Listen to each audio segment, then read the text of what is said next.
Hello, everybody. Welcome to my channel, Home Savvy Central. Monday, October 28th, another live stream call. We have an exciting topic today, and the topic is what 2025 means for the housing market. There's a lot of confusion out there. Rates just went up today. They were down 2 weeks ago. They're very close to 7% today. And I was not even going to talk about it, but I had to bring it up because that puts a damper on a lot of buyers. And if a lot of buyers stop buying because of the higher interest rate, because it throws them off the buying pool, it affects the buyers. I mean, it affects the sellers. But we'll talk about all that. We have election coming up next week. A big toxic environment out there. We won't talk about politics right now, but I'm mentioning it because people may hold off and say, you know what, I'm not doing anything this week or a week after, and then decide on things. So we have a lot to talk about. I want to keep you posted on the housing trends in your area. We're going to talk about seller consequences and buyer consequences because of the external environment, like interest rate, the fear of buying, the fear of selling, the fear of a foreclosure, the fear of prices dropping, or the fear of prices jumping. So as we go along, I wanted to bring a special guest today. I'm going to bring him on. My guest is Kevin Wells. He's in my office. Kevin has been in business just for a year. Hi, Kevin. Hi. Good. Can you give us a 30-second introduction of yourself? Hi. Well, my name's Kevin Wells. I work with First Team Real Estate. I've been in real estate going on my second year, and really enjoying being in real estate. It's a great place, a job or career where you're working with people and helping them find their dream home or helping them sell and making big changes in their life. And being a part of that is just really great, and I'm totally enjoying it. Great. Well, I'm glad you're here today. And some of you that may be watching live, or if you're watching my recording, may want to say, why'd you bring Kevin? He's only a year old in the business. Well, that's exactly why he's here. Kevin is in my office. I meet him all the time. He's very up to date with the trends in the market. I'm a dinosaur in real estate. I've been around for a long time. So obviously I have my set thinking, set knowledge. And although I have a lot of knowledge, I wanted to bring Kevin on the show because I want to talk about the perspective about how newer buyers, newer sellers, newer agents think about the real estate market, because it's definitely different than what I think. I've seen the 2008 crash. I've seen recessions. I was here during the Iran war. I've seen the repercussions of the confidentiality of the recessions. But Kevin is brand new in the business, so I wanted his brand new experience, and we'll explore my experience with Kevin's experience. And of course, if you have any questions, feel free to write it in the chat. We'll answer as many as we can. If you're live, we'll try to answer it live. If you're on a recording, which I post this on my two YouTube channels, Home Savvy Central and Mike Patel Group, then we will answer to you on those channels. So let's get started. We have about an hour, Kevin. Again, the topic is what 2025 means for the housing market. And Kevin, as I started talking, I mentioned the mortgage rate today. I wasn't even going to mention it. But because they went up today close to 7%, I thought I would mention it. It's very important. I just opened up an escrow today, and I hope the buyer doesn't call up tomorrow and say, oops, rates are at 7%, I'm out of here, because that does happen. Right. So, and the reason I want to mention the interest rate hike is because every quarter point, every half a point knocks out some potential buyers. You know, if I'm looking for $1 million home, and of course I use $1 million home because I'm in Anaheim Hills, and that's not even an average home today. But if I was buying $1 million home at 6.5%, and now it's at 7%, my lender may call me and say, I'm sorry, Mike, you can't buy $1 million home.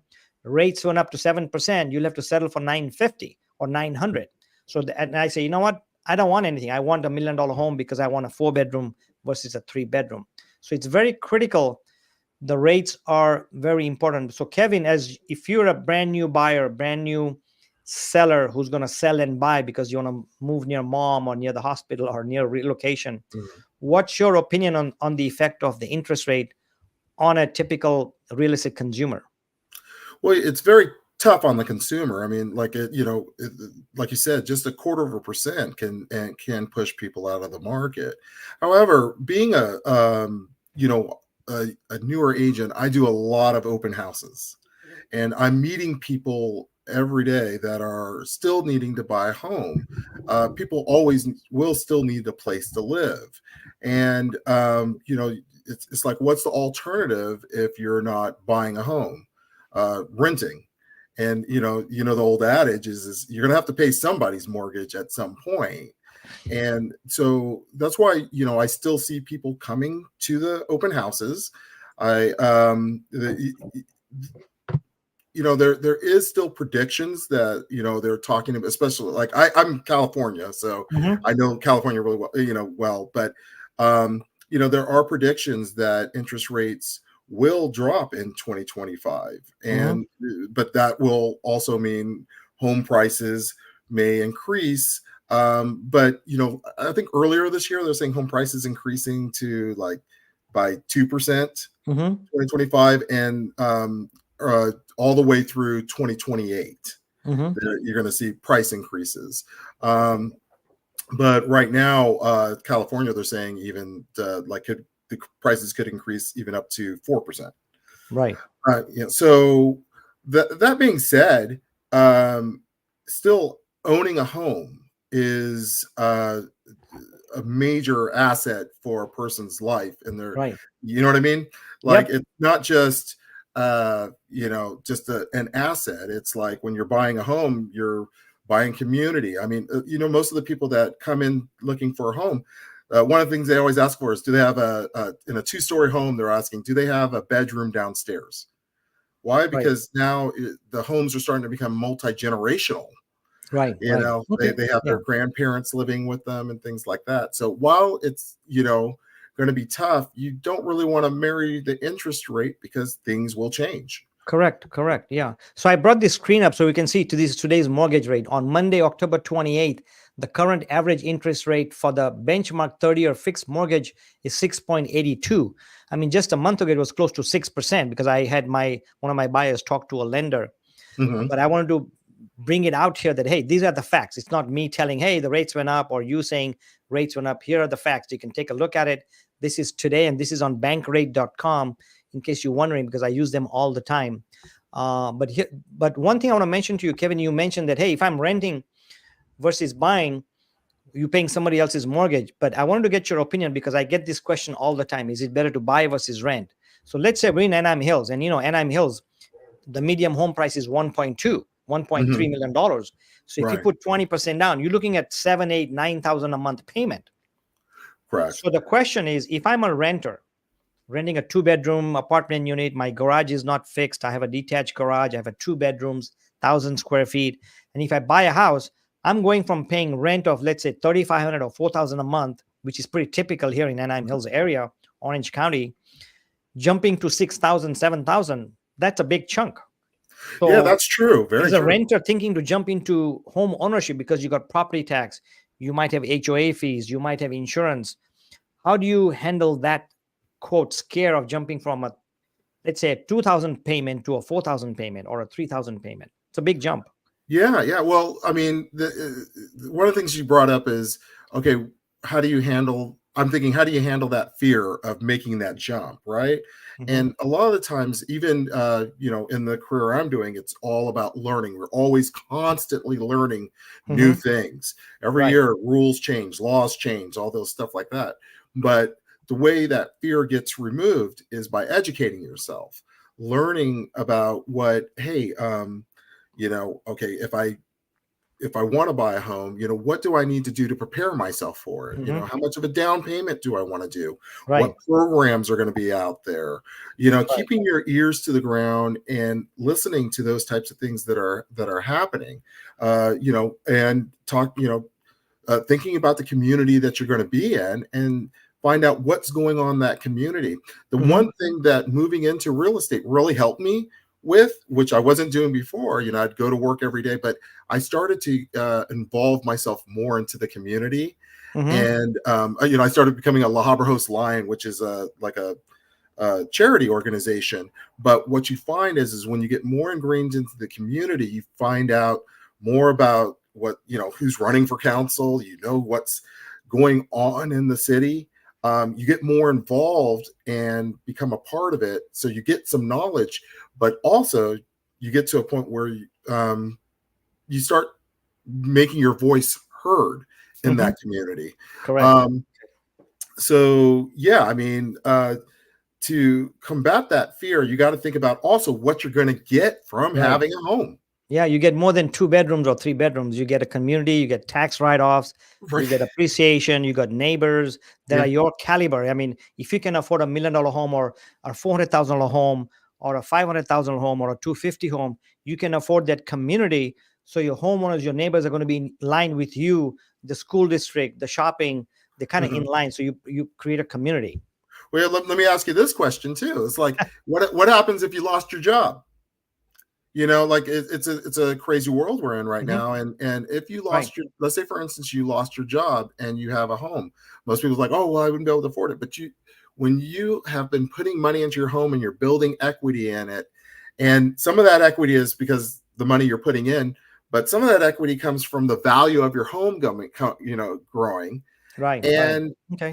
like if you're renting and you can't pay your rent, I mean, hopefully you got a nice landlord. Right. But when you have a home, it's your home. And if you need to use some equity from your home to help you survive, then that's the, until you find another job or until you find another opportunity. Yep. Yeah. Yeah, that's a great point. Yeah. So let's get back to our topic. We are on our topic, but I want to talk about the concern that what 2025 means for the housing market, because we get asked all these questions. The number one question that I get from everybody, my friends, my family, my associates, internet buyers, open house buyers, is when will the prices drop? Nobody knows. I've been hearing that question since 2019, and I keep saying it's not going to drop. Here I am again today, officially saying legally, you can hold me to this, prices are not going to drop. Definitely not in 2025, definitely not in 2026. Not going to drop. That's my personal opinion. And the reason is because of high demand and shortage of homes for sale. So I just put myself out there saying that. But let's talk about these topics. This is again from bankrate.com. They put out an article just a few days ago, a few weeks ago, housing market predictions. Actually, it was on 25th, October 25th. Are you able to see the screen, Kevin? It's very, very small. I will say that. Okay. Yeah, it is small because I'm sharing a live thing. As long as you can see it. Yeah, it's small because we are in the picture as well. But I increased my screen size so I can see it. So it says your housing market predictions for 2025. They are giving 3 main points, and I want to talk about those, the key takeaways, and let's chat about that. The first one is, would-be home buyers continue to be discouraged by elevated mortgage rates and rising home prices. So we already talked about the mortgage rates. It's gone up, and the rising home prices. Kevin, you as a newer agent, or you thinking as a new buyer or new seller, why are home prices rising and what can you do about it? Are you going to stop buying or stop selling, or what would you do? Well, I mean, my thing is, if I'm thinking as a buyer, let's say, if I'm thinking as a buyer and I need a place to live, of course, my goal is to buy a home, right? Not to rent. So now, even though interest rates are going up, interest rates change all the time. It's fluctuating, it moves around. And with time, there may be a time where interest rates go, let's say for instance, interest rates go way up. Well, if I didn't buy, now I got to buy at the higher interest rates. But if the interest rates go down, I can always refinance. And now I got that lower interest rate. Right. So to getting into the real estate game is the best way to go. Right. Now, speaking as a realtor, I do a little bit of studying of it, and I'm in complete agreement with you in the prediction that home prices are going to keep increasing because it's going to take time. Now, before I did real estate, I was in supply chain. Mm-hmm. And the supply chain issues that came out of the pandemic. I'll give you an example. I was moving stone pre-pandemic for a company that did kitchen cabinets, Mm-hmm. or the kitchen countertops. And I was moving stone for about $1,000 coming out of China on a container, even under $1,000. And at the peak of the pandemic, I'm moving that product, and it was $13,000 just to move it per container. Right. And so that kind of an increase is going to have a longing effect. And that's going to take a while for people to, to construct new homes and get Right. all those homes together. So that's going to take time. So since that inventory is going to stay low for a while, because I think what we're trying to get at is 5 to 6 months worth of inventory. That's what's considered normal. Mm-hmm. And we're at like 4.2 months right now, but it's going to Yeah, take depending on time. the area, like I think our area, Orange County, is about 30 days as far as selling goes. Mhm. Inventory, we have 3 or 4 months. You're right. Inventory nationwide is about 4 months, but it's still very hyper local because real estate is hyper local. But on average, I'd say it's about 3 to 4 months. Used to be 2 months supply a couple of years ago. Oh yeah, it was Right. crazy. Yeah. Yeah, Yeah. that's when the home stayed on for like less than an hour. Oh yeah, there was long lines and there was 100 people for every open houses. Now we get 10, 15, 20 groups, which is still good. It's Mhm. way lower than 40, 50, 60 groups. Yeah, So yeah. So yeah. let's So look at the I would second say to point the here. go Let's ahead. let's move on to the second point Mhm. as we discuss. It says here that in addition, let me see here. In addition, while housing inventory has grown, and we just talked about that, it's still below what's needed for a balanced market. Mhm. So let's just me give you something. In fact, let me share a screen if I can, because I have a screen that may be worth sharing here. Let me see. It's this one here. Yeah. Oh, okay. Okay. Yeah. Good thing I had this screen. So this is foreclosure activity far below levels during crash. But forget that this graph is about foreclosure. Think about if it's an inventory, it's an exact copy. In Mhm. 2008, there was a 1 year supply of homes for sale. So, like I Mm. said, replace foreclosure with inventory, and that's a copy you're seeing right now, including where it says foreclosure moratorium during the COVID days. Guess what happened in 21, 22? Inventory was what? One 30-day supply. So this is a copy picture of inventory. Right now, the only difference is in 2024, if you look at the end of 2024, that spike would be up maybe by, a few inches up. Mhm. So going back to inventory, I'm glad I had this slide because it's a copy, it's a twin. Um, right now, I don't know. Are you aware of the Orange County inventory right now? It's what, 3%, 4% or something? Or, I mean, not I sorry, months. yeah. The last time I was looking, it Mhm. was months was about. I think it was about like 4 months, four Right. months of inventory. Mhm. But the that's still a seller's market, because Uh-huh. the 5 to 6 months is what gets you to like a balance. Right. Yeah. Yeah. Usually it's about 6 months and usually takes anywhere from 60 days to 90 days to 120 days to sell. But we're still in a shortage of inventory. I was reading a report. In fact, let me see. We'll talk about the slides later on. I know that we're very short on inventory. And even though the inventory comes on the market, like I just sold a house today, one of my listings just sold. I had it on the market for about 2 weeks. I was out of town, so I did not do an open house the first weekend because I was out of town because timing and all that. I had told the seller, hey, look, I'm going to be out of town. Your timing did not match with mine because he delayed a couple of weeks. We listed it, then he backed off, and then he brought it back. So we lost a week of marketing because, the first weekend is very critical. So Mm-hmm. I would say it took me 10 days to put it on the market. It was listed in the 1.7 range, and we're in escrow. I can't give out the prices, but it sold less than the asking price, but pretty decent price. Mm-hmm. So what's happening is, and I'm sure some of the viewers might have read reports or been to other live shows or heard podcast that inventory has gone up. Yes, very true. Inventory has gone up, but at the same time, homes are selling. But the inventory is, if you look at this map here again, like I said, pretend it's an inventory map. 1920, 2019, 2020, bottom right, 2021, the inventory was very low, and now Mhm. it's going up, but it's way lower than the norms.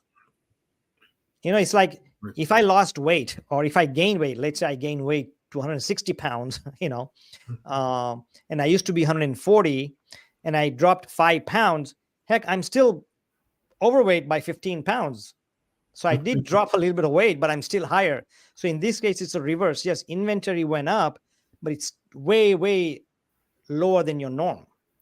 Right. And that's why I mentioned earlier that if with confidence I can say that the prices are not going to drop because one and only one thing, shortage of inventory. Mhm. So now if I asked you, Kevin, why do you think the inventory is low? Thinking like a buyer or a seller or a new agent, what would be your reason? Why is inventory low and why is it remaining low? Well, I mean, it's construction, right? So Mhm. and I will have to pull from my old supply chain before I did real estate.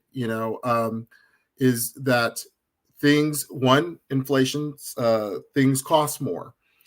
After the pandemic, post pandemic, the demand really increased and supply didn't. That's why we have so much Mhm. inflation. Mhm. From a supply chain manager point, it was very stressful because we're working hard to get this product out, putting Right. stuff on the shelf, and you can't get it fast enough. Right. When during the pandemic, especially if we're getting things from China, um, during the pandemic, they had shutdowns. Like you could not get the product because they weren't making it. Right. Yeah. Yeah. So you couldn't get stuff over. So, and a lot of those items that you need all through the world where you're getting items to build these homes aren't available. Mhm. You Yeah. can't get it. So what happens when you have a shortage of supply? Demand increases. Thus, that if the demand is high, now you can you charge more, and Right. that's why there's the inflation happens. Right. So let's look And at another factor. For example, I hear from friends, mortgage friends, realtor friends, let's say Texas and North Carolina, not so much Florida anymore, but a lot of other states, Utah, Idaho, Nevada, they have so much land. And I'm comparing that to Orange County. They have so much land that they can build, but in Orange areas like LA, metro area, or Orange County, there's no land, right? mhm. So why is the inventory shortage here versus in Texas? Because they can build and build and build, but nobody's building here.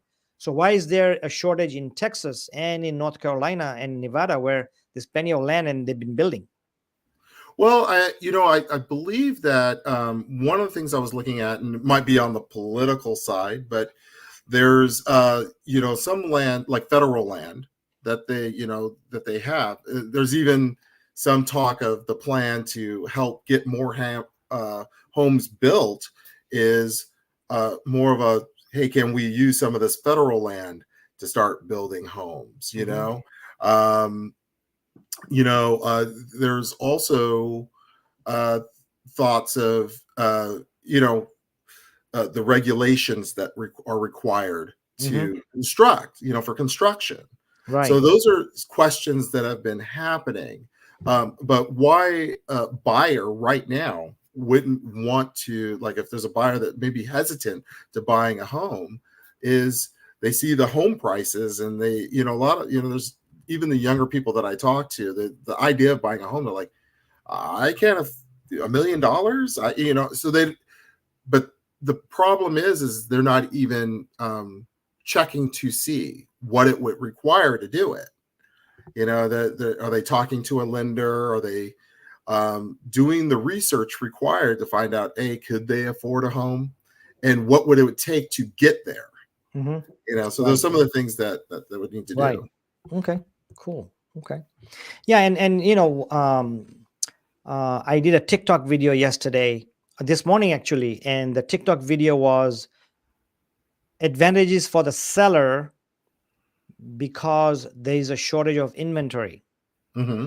The advantage is if you're a buyer, you're going to pay more because the shortage of homes, the more competition there is. Advantage for the seller is that because there is no inventory, I can ask for more. I can ask for $400,000 and wait for a price for 400 or more. Mm-hmm. So the question is, one of the reasons, one of the realtor responded to my TikTok video, said, I'm never going to sell, right? Mm-hmm. Because even if I get $500,000 and my house is $400,000, I get 100,000. I'm not going to sell, because if I buy a house, and she said, I have 3% fixed rate. Mm-hmm. And even if I get $100,000 more, I take the equity, I sell my house, I make $100,000 plus the down payment that I put in. Let's say she put 20% down. So let's say she had put 80 down. So now she has $180,000 and she buys a bigger house. Then several things are going to happen. This was her explanation. Number one, I'm going to pay 7% or 6%, which is way high. Mm-hmm. Number two, she's going to pay a lot of insurance because the house is bigger. And Mm-hmm. number three, her property tax is going to double. So her mortgage payment is going to double. Her property tax is going to double. Her utility is going to double. Her insurance is going to double. Her sofa buying and pots buying and kitchen buying, everything's going to double. So one of the reasons to bring this to the point, and she was on the spot, is that the biggest reason why there is a shortage of inventory is, one, because there's a very, very high demand. Mm-hmm. Number two, the construction, you were on the spot as well. Builders cannot keep up with the demand because of politics, fire codes, earthquake codes. They cannot build fast enough. But the biggest reason, the biggest reason is because people like me, take my example. I have a 3% interest rate loan. I ain't Mm-hmm. going anywhere, right? I've Yes. got a few more years left to pay, 3 more years, and I'm just waiting to pay it off earlier if I can. I'm not going anywhere. Mm-hmm. So the biggest reason there is a shortage of inventory is because of the interest rate. So the interest rate is a curse and a benefit. It's a benefit that a lot of people have 2.5%, 3%, 4%. They're not going anywhere. It's a Mm-hmm. very, very good benefit and an advantage. But the curse is it's jacking up the home prices and there's not enough inventory. And if I'm a seller, even if I wanted to sell, I won't sell, because if I sell, where am I going to go? Right. What if I don't Right. find a house? One, I'm going to pay 6%, right? And then where the heck am I going to go? Because now I can't find the house that I want. So it's a catch-22, and that's what's holding the home prices high. And that's what's keeping the home prices higher, inventory lower. I think we're in a standstill. The interest rate is fighting the inventory, and the demand who wants to buy. I have so many buyers want to buy. They just cannot find the property that they want. And when it comes on the market, there's multiple offers. It's gone. Yes. Yeah. So I'm sure you've seen that too with the buyers or open houses that you do. What are they saying as far as the market goes that your buyers are saying? Oh yeah, the buyers are saying that a lot, where they go, hey, I go, how long you've been searching, and it could be for a long time, because a few months, because they're out there looking, and they put an offer in, and then it gets swooped up by somebody else that's going to put a little bit more in, or Right. sometimes it's not always money too, like Right. it's they put in an offer that's just more favorable, Right. Okay. Yep. and so that's the challenge. And some of the buyers I meet are just very distressed in that way. Mhm. They're starting to get worn out. Right. Right. Okay. So Mhm. let me go back let's continue talking about this, because it's a very important point. I'm going to share my screen here again and put up another one. Let's go to this screen and talk about the interest rate we were talking about and the shortage. So here's the thing. How much can I afford? So if I was a buyer, let me see. Let's see. There you go. Okay. So this is a mortgage calculator, again, from bankrate.com. And I'm not advertising bankrate.com. They're not paying me $100,000 to talk about it. I wish they did. I'm not getting paid. But this is a mortgage calculator, and it shows the home affordability calculator. And the reason I want to do this calculation is to give a perspective of what you can afford. So I put here, let's say your annual gross is about $100,000. Your monthly expenses, maybe you have a car payment, you have a credit card payment, hospital bill, and your payments are $500 a month, which the lenders will see, right? That goes towards your debt. Let's say you're putting a $50,000 down, right? And if the interest rate is 6.8, which is today's interest rate, and it's a 30-year loan. I know you can't see it, but it's 30-year loan at the bottom. Mhm. This calculator is telling me that based on my income and the debt ratio and the interest rate today, I can afford a $378,000 home, which is very close to the average price in USA, which is about 400 to 410. Mm-hmm. So depending on the lender, depending on the debt ratios, that's the house I can afford. But the max purchase budget, if you look on the right hand side, is $467,000, because if you have a FHA loan or different kind of loans, they can decrease your debt ratios, the back end debt ratios. Mm-hmm. So absolutely you cannot go over those rates. So do you see something weird here, or what does this tell you, Kevin? Looking at these, what stands out to you? Well, If you were a it's buyer making $100,000. yeah, it stands out that it's very hard to find a like I'm speaking more California, because those are the Hmm. prices in California Right, are much higher than that. right, There are areas that you can live in, right, but it's much higher. right. So it really requires a two-family income to support living, in California. That's what I Yep, would say. exactly. So here's what it brings to me. So I changed it to $80,000 income, and the reason I'm doing that is, what is the average household income in USA? $80,000. Yes. Mm-hmm. If you have $80,000 today, and today's interest rate is 6.8, and if you put 50,000 down, which is a very high down payment, right? I should have changed it, but I didn't change it. But let me go change it just quickly. Let's see if I can do that.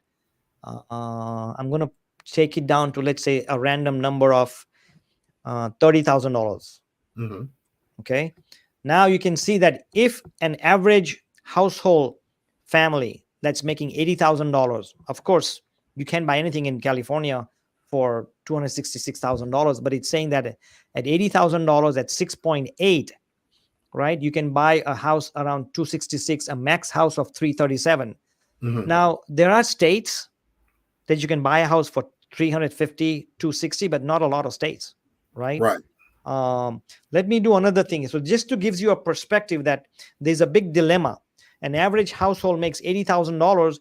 They have to buy a house around 300 to 350. There's not a lot of areas left anymore in the United States where you can buy that kind of house with the good schools, good locations, airport, jobs, blah, blah, blah. I know you can go to Montana or you can go to Illinois in some areas.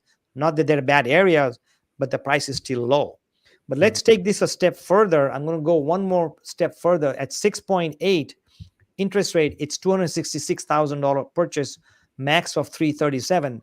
But if I change that to an interest rate of 6%, let's say it drops after election, they're saying that, hey, interest rates are going to drop. Then all of a sudden, I can go to 364, which is still not a lot, but at least it's Right. better, right? Yeah. Yeah. So it's definitely like one way is going to help is, interest rates going down does help Mm-hmm. with that situation. But it's a balancing act though, Right. because it's like, as you can reduce the interest rates, but then part of the reasons that the home prices got so high is also that the interest rates were low, and because you got 3%. There's there was a time it was at 2%. Right. Oh yeah. Yeah. And Absolutely. fortunately, I got to jump in at that lower interest rate myself. I did the refinance. Right. Okay. Yeah, a Um, lot of people did. I mean, it was it great. was awesome, because all of a sudden Right. you just have this influx of income. Right. But it's interesting how preparing for this this YouTube channel, this thing we're doing today. I started reading, like, okay, what are the things that impact inflation? What Mm-hmm. makes things inflate? And it's kind of a supply and demand kind of thing, because what happens is all of a sudden, people refinance and they have more money to spend, or Right. they, when they were during the pandemic giving money out, people had more money to spend. So what you're doing is increasing the demand. Right. Yep. Yep. So once Yeah. again, that's what's causing, like with these home prices, it's like the interest rates went so low, now the Right. price Right. can go up. Yep. Yep. Exactly. All right. So let's look at one more thing: housing market prediction. So I'm gonna look at another This is from Motley Fool or Fool.com. Again, it talks about this is as of September, 3 housing market predictions for 2025. And of course, we're not about predicting what's going to happen, but trying to find out where's the housing market headed. If you're thinking about buying, should you wait or buy? If you're thinking about selling, should you wait or sell? So it's more of a kind of like a research today. It's not about, hey, we're going to predict that the market's going to crash and burn. It's not about it. Mhm. It's more educating. If you're thinking of buying or selling, when should you buy? Why should you buy? Why should you sell? What's a good thing? And of course, what might be good for Kevin may not be best for me. Right. Because, Mhm. I have kids in school, so I can't move till June, July, or I have a relocation. I got to be January 1st. I got to be in Montana, or I got to be in Florida. Then I got to make a move. So a lot of times, if I'm relocating, I have to decide, hey, should I move to Florida?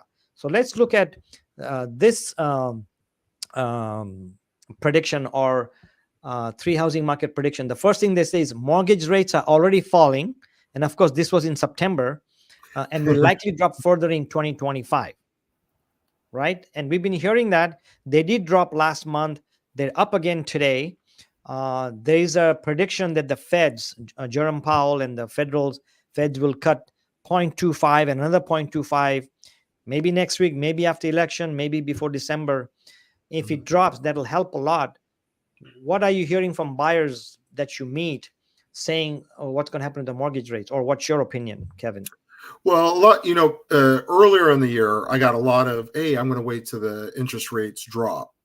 And, as a realtor, as soon as the interest rates did drop, you start making those calls and letting people know, hey, you said when, Yeah, yeah. when interest rates drop, you're going to be interested. And that's the funny thing is you don't know when it's going to drop and when it's going to increase and things like that. I mean, there's, experts out there, but it's still a forecast, and a forecast is only so good. I mean, by definition, a forecast is kind of wrong, right?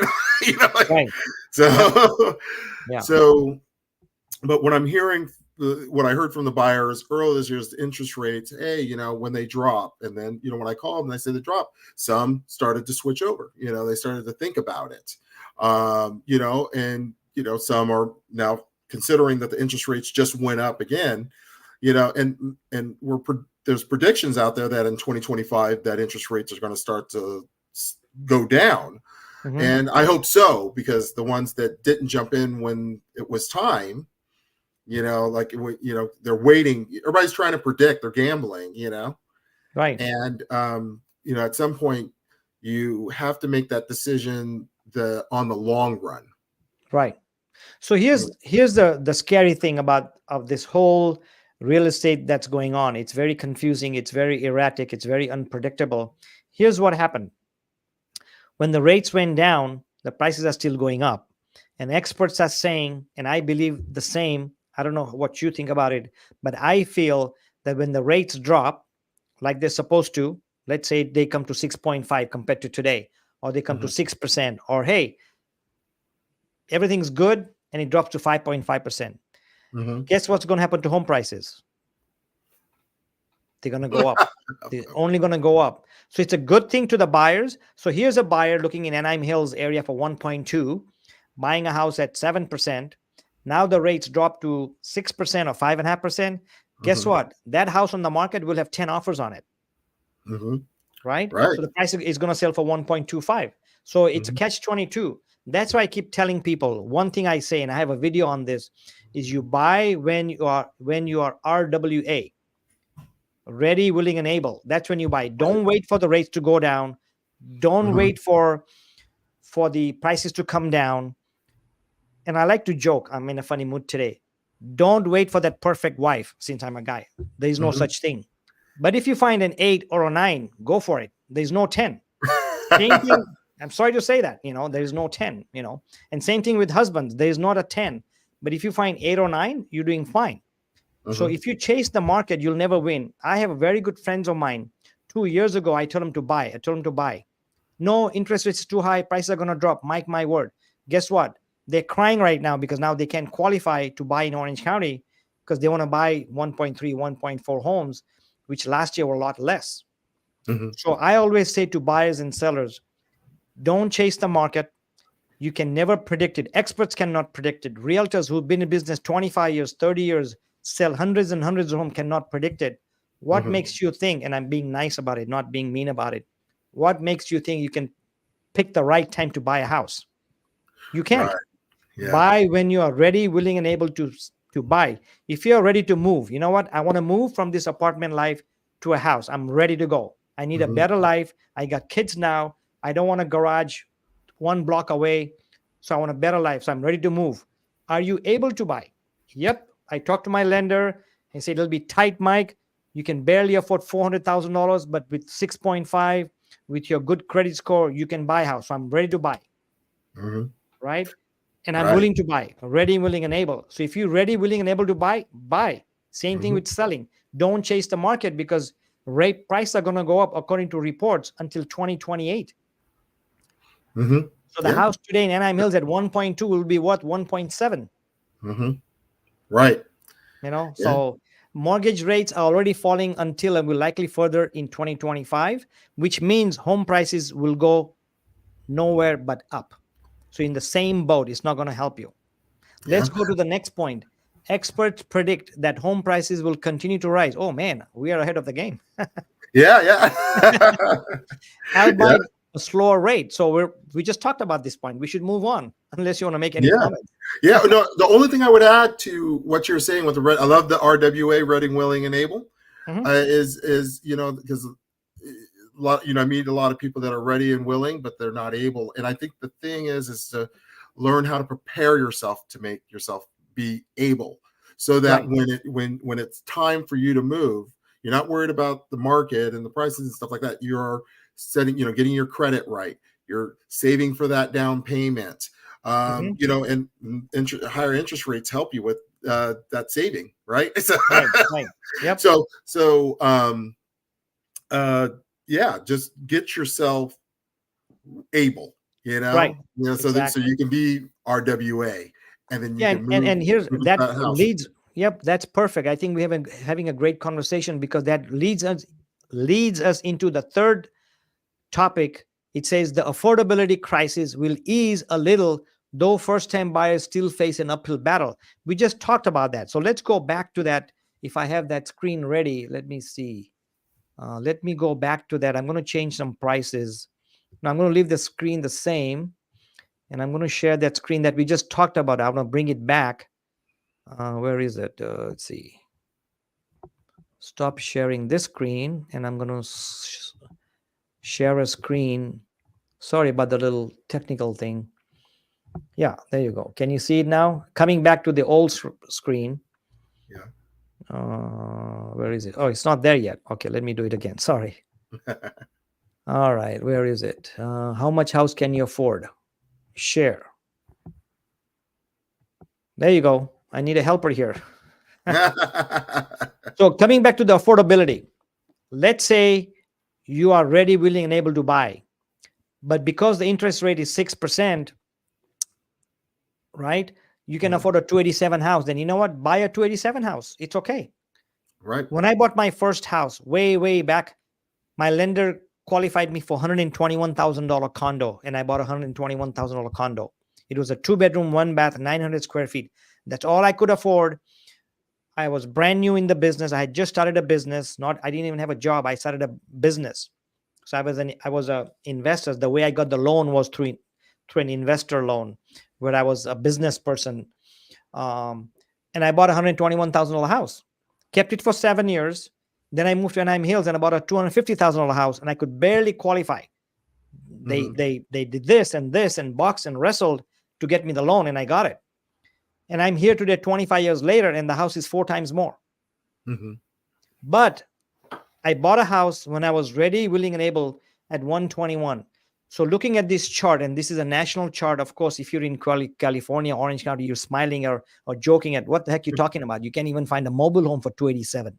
Mhm. But if you're in other states, Montana, Texas, Louisiana, whatever, and nothing to do with the prices, and if you're thinking, should I buy or wait? Hey, if you can afford a 287 house, today's rate, 6%, if you have $30,000 down, or if you don't have any down payment, Go for an FHA loan at 3% down. Buy what you can. Get the ball rolling. You can't learn to swim if you don't go get in the water. Right. Get in Yeah. the water, stay there for 2 years, 3 years, 4 years, 5 years, sell it, buy another house. Get started because you're paying somebody's rent, like you said earlier. You're paying your landlord's mortgage. Yeah. Well, it's funny how we keep talking about, okay, the experts are saying prices are going to go up till 2028. Well, that's not a very hard prediction because home prices, the trend, hey, prices go up and there may be times where it goes down. But if you look at a trend and you go back all the way to like 1960, prices always go, it always trends up. So you waited, and while you're waiting it out, you're living in a home, you're living in a community.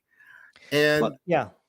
And while you're enjoying that home and enjoying that community, if you buy a home now and it's going up till 2028, at that time you're making money.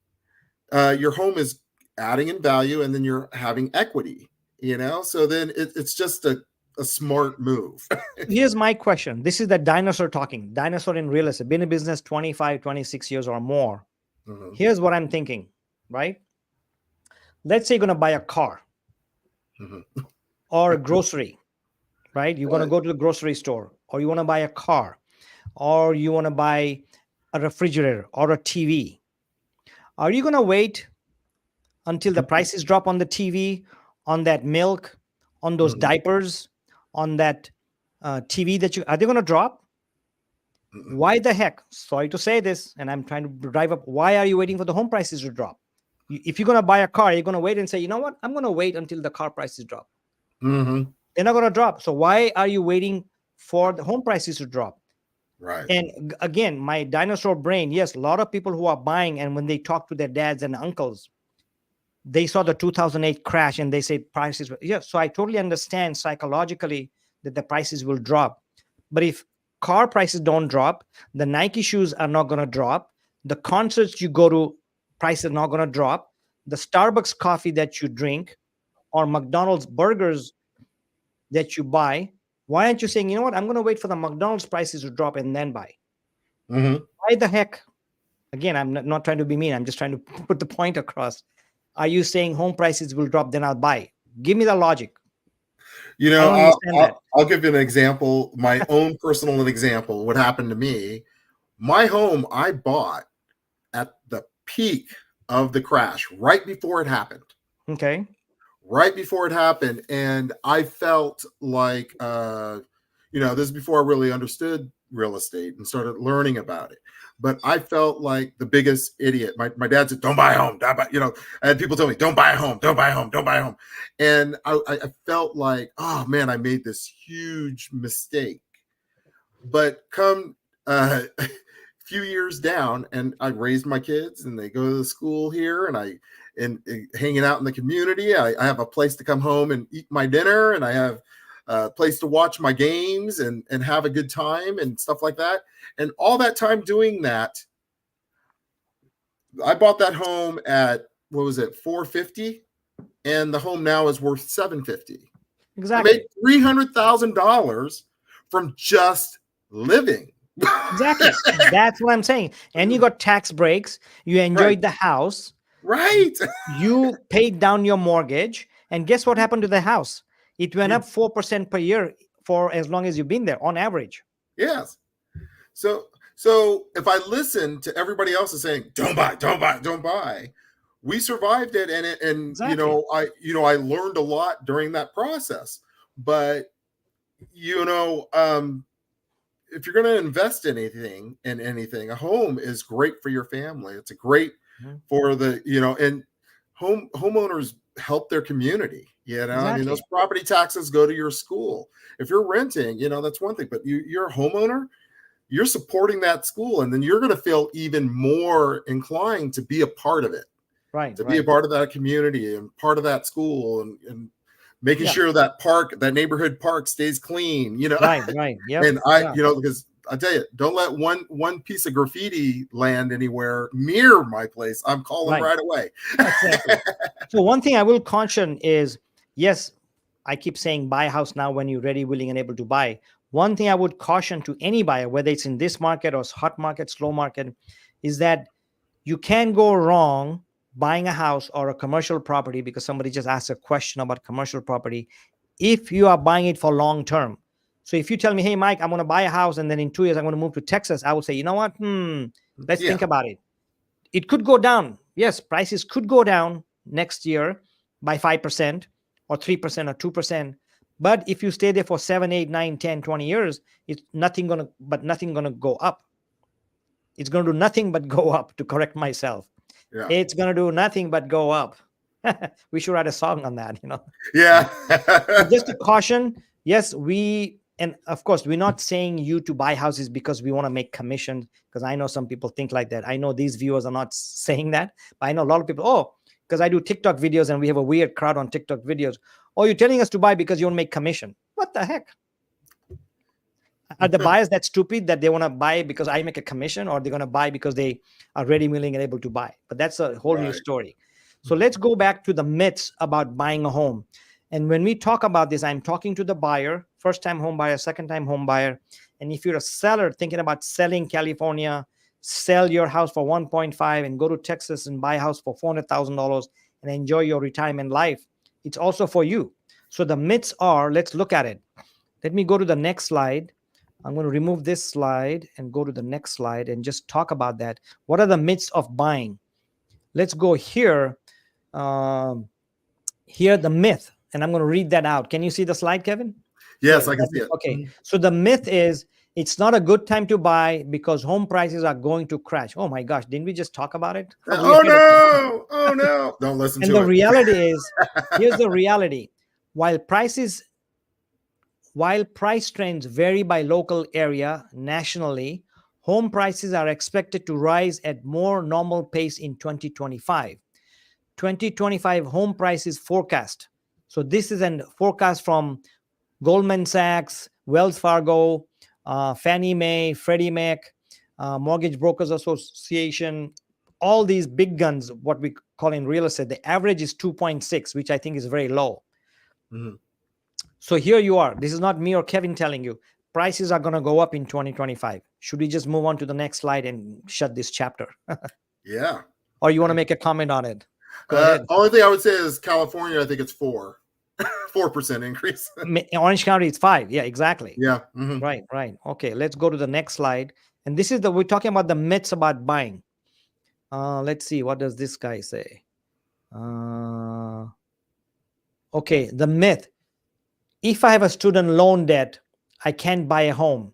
The reason this slide is there is because a lot of millennials out there, they might have a student debt, or even adults who got a loan, a student loan. So the myth is, if I have a student loan debt, I can't buy a house. Not true at all. Reality, it's still possible to buy a home even with student loans debt. According to National Association of Realtors, nearly 1/4 of all home buyers and 37% of all first-time buyers have a student loan debt. Oh, I learned something there right there. Exactly. That's great. So, like I said, talk to your lender, talk to a realtor in your area. If you need a realtor, by the way, I have a national database. Direct message me and I will refer you a realtor who's been around, who's experienced, who knows the trends. And also, by the way, thanks for watching. In case I forget, I do want to appreciate that you're watching and listening to me and Kevin blabbing around here.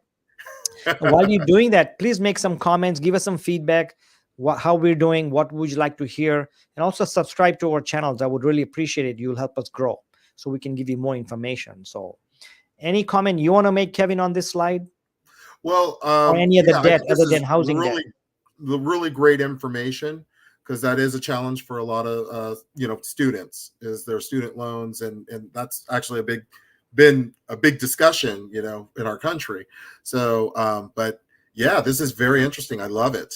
I love it. It's great to know.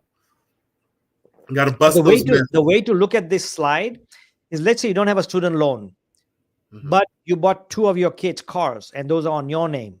So all of a sudden you got a $300 payment, a $200 payment on top of your own car. So you got 3 cars, right? So this is the same thing. So student loan debt doesn't mean anything. Yes, it does mean anything.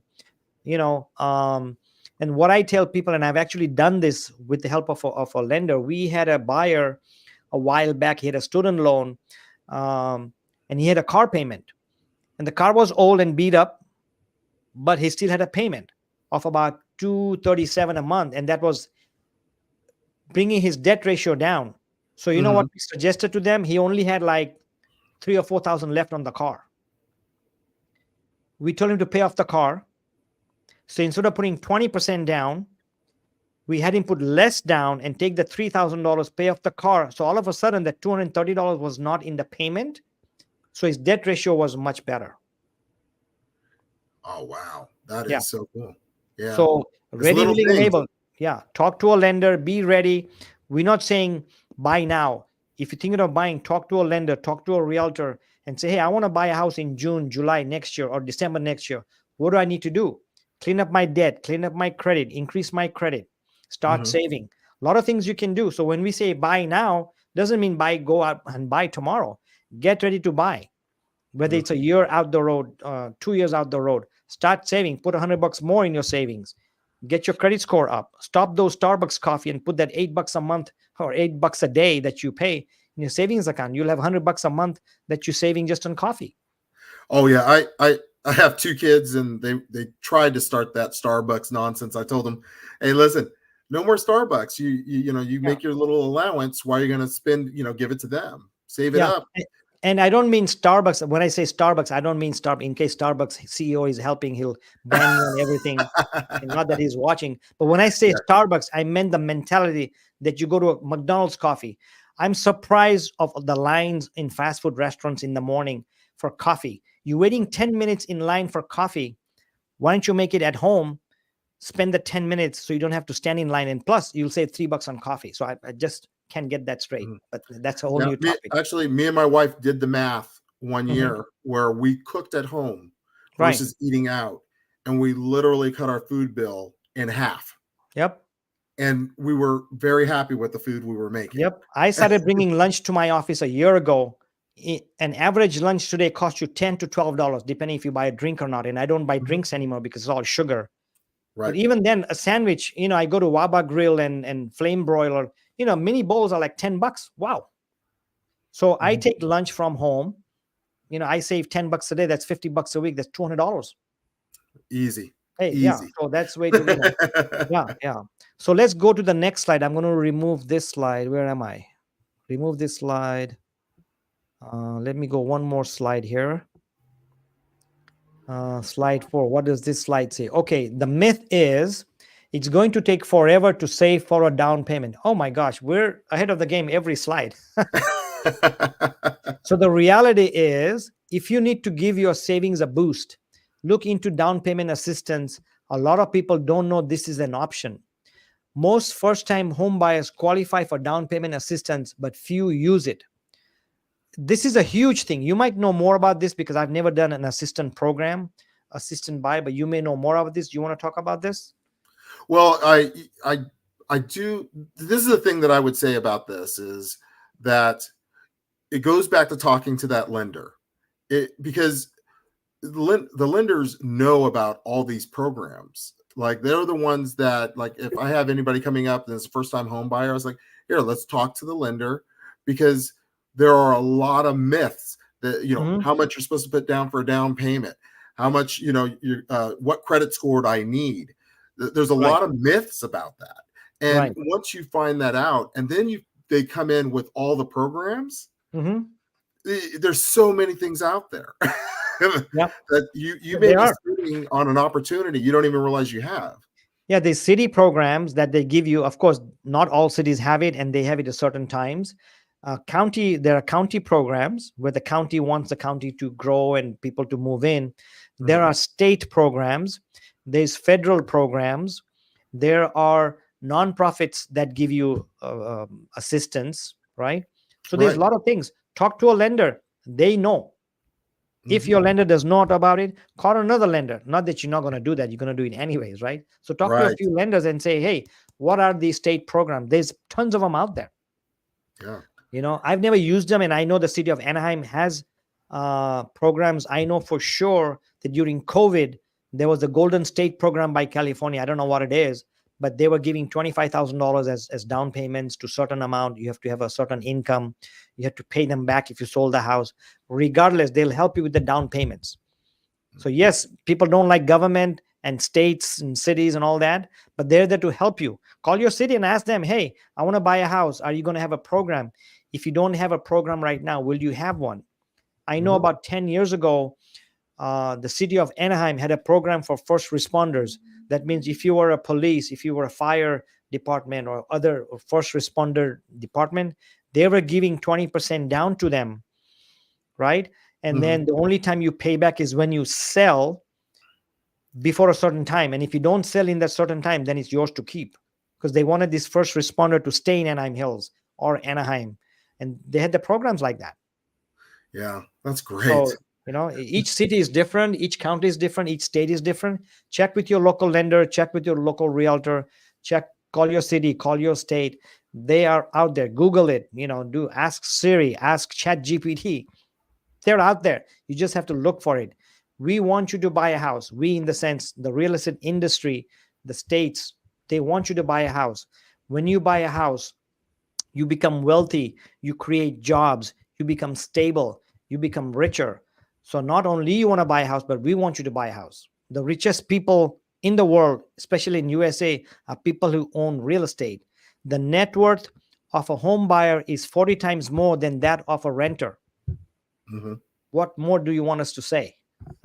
Exactly. Okay. All right. So we are going to be closing in a few minutes. In closing, are there certain things that you want to talk about that holds buyers from buying, that you want to mention to them, especially first-time home buyers, Kevin? What's one thing that stops them from buying, or you would tell them why you should buy? Well, I think I will go with what keeps a first-time home buyer actually going to buy. A lot of the times is not doing the research, not talking to the lender, not finding out what programs are out there for them. I think that's what holds them off. You can listen to the naysayers and the ones that are just kind of listening to, the headlines on the news, or just, but not really deep diving into it and trying to understand the why, what's going on. But here's the question, not to cut you off. Yeah. Why is it that they're not talking to the lender? Because something's stopping them. It's not about talking to the lender, it's something else. What do you think that is? I think it's fear. I mean, it's honestly like, the buyers that I talk to, most of the time it's dealing with fear. It is like going to the doc, if you feel sick and you don't want to go to the doctor because you think, the doctor's going to tell me I have cancer. Well, you have cancer. It's just the doctor's going to reveal it. Right. But when you're a first-time home buyer and maybe your credit's not, you don't think your credit's good, or you don't think you don't think you can do it because it sounds like it's such a big deal. Well, you have to take that first step and, get that diagnosis, right? Right. You got to get the diagnosis. So then, the steps and the plans to fix it. Right. And, and you may not need to fix much, because I've had friends that go in there and go, oh my gosh, I'm ready. Right. Okay. So here's one more thing that I want to say, and maybe you want to make a comment, and I'll make a comment on it also. So what 2025 means for the housing market. So what we have concluded is that rates may go down. They may go back up by January, number one. Number two, the housing inventory is going to be short no matter what. And we're talking 2025, forget 2026, right? Number three, prices are going to go up. Knowing these three things, if I'm a first-time buyer, just started a job, 2 years, I'm making money, I just got married, my wife just started work, first-time home buyer. Knowing these things, rates may go up or down. We don't know. They're still going to be around 6%. There's a shortage of inventory. I don't have a lot of choices. Prices are going to go up. Then why should you tell a buyer to still buy? What would be one or two reasons? Well, the reasons you should buy is, we know that home prices are going to go up. If you're ready, willing, and able, go up. Home prices are going to go up. And that would be one reason. Two, it's about having a home. It's about making a community. It's about being having a place that's yours, and you know, you make decisions on and how you paint it and how you fix it up and how you make it yours Mhm. versus paying rent and living in somebody else's home. Right, right. You Okay. know. So now let's turn around and take your example, right? You've been in your house, you bought it for 400 way back, prices went down, you hang in there. Now your house is worth 750. Your Mhm. kids are getting bigger, they want to go to a certain school, let's say Fullerton Troy High School or Sunny Hills or whatever. You have to make the move. So as a seller, I'm thinking, I've been here for so long, why should I sell and move and pay high interest? What would you tell them as a seller who's selling and buying? It's pretty much the same thing. You know, I think it would be the same thing. Is it's like, hey, you're going to sell your home and you're probably going to get a pretty decent price, right? Right. Because it's still a seller's market. Hmm. And then, you know, once again, interest rates change. So when you buy that house and let's say you buy it at a higher interest rate, fine. Because once they make decisions to drop that interest rate because they're trying to make homes more affordable for people, Hmm. that's gonna they'll drop the interest rates. Right. And what they're gonna do is actually make the home prices go up, and you're gonna benefit off of that. Right. Right. And then you refinance, and now you got a more valuable home at a lower interest rate. Right. Yep. And you got a better house. That life is all about improving yourself, right? So if you're Right. stuck in a 2 or 3 bedroom, your kids are elder now, they have cars or they're adults, they're teenagers. You need more space. Why are you working so hard? Why do you Mhm. work so hard? Enjoy, Yeah. right? Stop Get your making bigger house. fear-based I mean, decisions. That's what how I much say. time do you spend in your house, in your yard, in the weekends, right? Mhm. So take the jump, right? Right. I made a decision a few years ago, but it was like stop making fear-based decisions. Think Mhm. it through and Don't chase the market, right? talk to experts that know what they're talking about to help Right. you Right. learn and grow. Right. Okay. Well, I think we're going to cut it right here. It's 1 hour, 6 minutes. I really thank you for coming on. And for those of you watching live or in recording, we really appreciate you watching. If you have any comments, you can make them still after the recording. Please do subscribe. And we're live every Monday at 4:30. Hope to see you back again. Thanks, Kevin. Oh, Appreciate it. oh, thank you for inviting me. Okay, you got it. Okay.